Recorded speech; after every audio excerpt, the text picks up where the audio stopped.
2025 में मुंबई इंडियंस ने कैसा परफॉर्मेंस किया वो तो समय रहते ढल गया, लेकिन 2026 में कैसा परफॉर्मेंस करेगी ये बहुत बड़ा मायने रखता है, क्योंकि मुंबई इंडियंस के पास वो खिलाड़ी है जो शायद एक समय ऑस्ट्रेलिया का रोला चलता था, वो भाई आईपीएल में सिर्फ मुंबई इंडियंस का रोला चलता है। कुछ लोग कहेंगे 2025 में ऐसा परफॉर्मेंस रहा, पंजाब से हार कर बाहर हो गई थी। हाँ, बिल्कुल सही सुना। मुंबई इंडियंस ने अगर 200 प्लस रन बना दिए हैं तो भाई साहब वो सामने वाली टीम कभी भी चेस नहीं कर पाई है, वो भी 2025 के जिस तरह से सेमीफाइनल के राउंड में छोड़कर, क्योंकि सेमीफाइनल में जिस तरह से किंग्स इलेवन पंजाब ने 204 रन चेस किए थे तो पूरे शायद टीमों में तहलका मच गया था मेरे भाई। नमस्कार दोस्तों, सटीक क्रिकेट न्यूज में आप सभी का स्वागत है। वीडियो अच्छी लगे तो लाइक करिएगा, चैनल पे नए हैं सब्सक्राइब करिएगा, और ज्यादा पसंद आ जाए तो दोस्तों को शेयर करना ना भूले। अब मुंबई इंडियंस 2026 में कमबैक कर चुकी है, प्लेयर प्रैक्टिस कर रहे हैं। वो खिलाड़ी, वो महिला जयवर्धन जो कोच है मुंबई इंडियंस की, उनको पता हो गया है कि सारा खेल बैटरों के दम पर नहीं होता मेरे भाई, क्योंकि शुरू से जो स्ट्रगल करती चली आ रही टीम वो अंत में ऐसी पोजीशन पर खड़ी हो जाती है कि भाई साहब जो एक बार मुंबई में आ गया और अच्छा परफॉर्मेंस कर गया तो मुंबई इंडियंस कभी भी नहीं छोड़ती। अब जसप्रीत बुमराह का परफॉर्मेंस देखें, जसप्रीत बुमराह 2015 से 2025 के बीच में भाई साहब किसी भी सीजन में 15 विकेट से कम नहीं चटकाए हैं। तो जसप्रीत बुमराह के 4 ओवर तो मानो कहर बरसा देते हैं। अब देखने वाली बात है कि जसप्रीत बुमराह जिस अंदाज में 2025 में कुछ मैचों बाद खेलने आए थे, तब एमआई की हालत ऐसी गड़बड़ाई थी कि एमआई को लगता था कि भाई साहब अब सेमीफाइनल के तो सपने ही भूल जाने चाहिए। लेकिन फिर बुमराह का कमबैक होता है, बुमराह जैसे ही आते हैं एमआई इंडियंस का ग्रो होना चालू हो जाता है मेरे भाई। लेकिन मुंबई इंडियंस के पास 3 कप्तान है। अभी कप्तान को लेकर सोशल मीडिया पर चर्चाएं बहुत सी तेज है। यार हार्दिक को हटाकर सूर्या भाव को लाया जाएगा, सूर्या को हटाकर भाई साहब रोहित शर्मा को लाया जाएगा। मतलब इनके पास जो भी है ये 3 ऑलरेडी सिस्टम बनाए बैठे हुए हैं।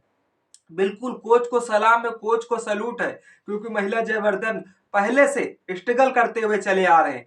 अब उन्हें भी पता हो गया है कि कैसे भाई आईपीएल में चैंपियन बनते हैं, कैसे टीम को चैंपियन बनाते हैं। अभी टी20 वर्ल्ड कप में भाई साहब सूर्य कुमार यादव की कप्तानी में टीम इंडिया चैंपियन बनी, और उनके रहते सूर्य कुमार यादव जो मुंबई इंडियंस में खेल रहे हैं, और फिर हार्दिक पांड्या जो कि मुंबई इंडियंस में खेल रहे हैं, जसप्रीत बुमराह, हार्दिक पांड्या, तिलक वर्मा जैसे दिग्गज प्लेयर, भाई साहब 4 प्लेयर तो मुंबई इंडियंस के ही खेमे से आते हैं।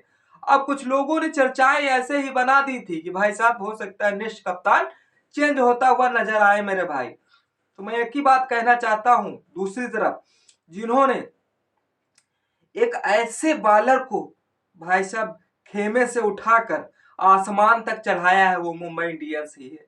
जसप्रीत बुमराह जो आज टी20 वर्ल्ड कप में तहलका मचा कर आए हैं भाई साहब, वो सिर्फ मुंबई इंडियंस की ही देन थी, जो शायद मुंबई इंडियंस उनको लाकर शायद ऐसा एक बॉलर बनाएगी किसी ने भी नहीं मेरे भाई सोचा था। लेकिन जसप्रीत बुमराह अपने दम पर, अपनी मेहनत से, अपनी लगन से वो मुकाम हासिल कर दिया है कि भाई साहब अगर टी20 मैचों में, वनडे मैचों में, टेस्ट मैचों में जसप्रीत बुमराह नहीं होते तो हमें अंदर ही अंदर बिलीव होने लगता है कि भाई साहब ये मैच तो हम कब का हार चुके थे। हाँ, मैं मानता हूं कि बुमराह जैसा कंपैरिजन कोई खिलाड़ी भाई साहब है नहीं। हमारे पड़ोसी मुल्क ऐसे कंपैरिजन निकालते हैं कि भाई साहब हमारे यहाँ ढीला फेंकने वाला एक काम करेगा, तो ढीला और गेंद फेंकने में बहुत बड़ा अंतर है मेरे भाई।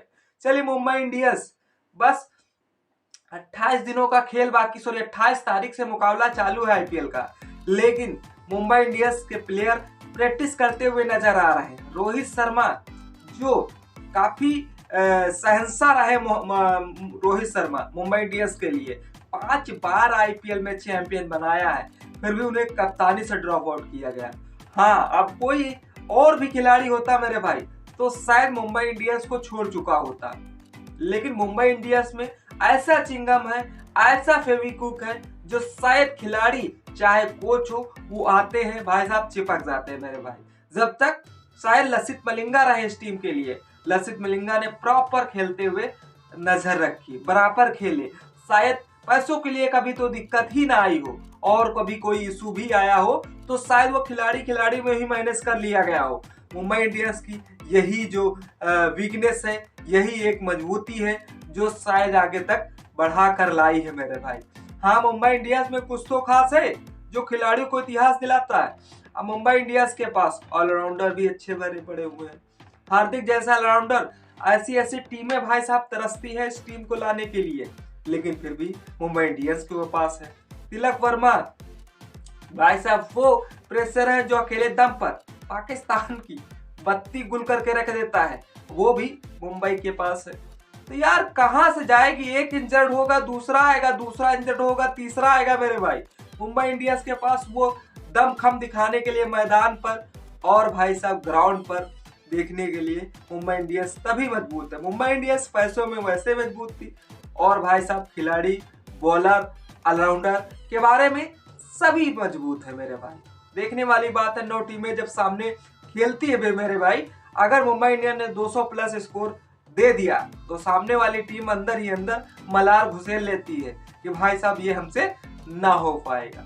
अब वो अलग की बात है कि पंजाब ने करके दिखाया था जो शायद सभी टीमों ने कभी करके नहीं दिखाया था, तभी मुंबई इंडियंस को हरा कर पंजाब भाई साहब फाइनल में पहुंच गई थी, जब 204 रन का भाई साहब चेस किया था। सभी लोग अनुमान लगा चुके थे, भरोसा जता बैठे थे कि भाई एमआई जाएगी फाइनल में, क्योंकि कभी ऐसा हुआ नहीं था। और किंग 11 पंजाब में जो सरपंच साहब आए थे, उन्होंने इतिहास के हिस्ट्री को बदल के रख दिया था भाई साहब। मुंबई हो चाहे मुंबई, सबको भाई साहब पलट कर वो फाइनल में गए थे। अब फाइनल में अच्छा परफॉर्मेंस ना करने की वजह से वो बाहर हो गए।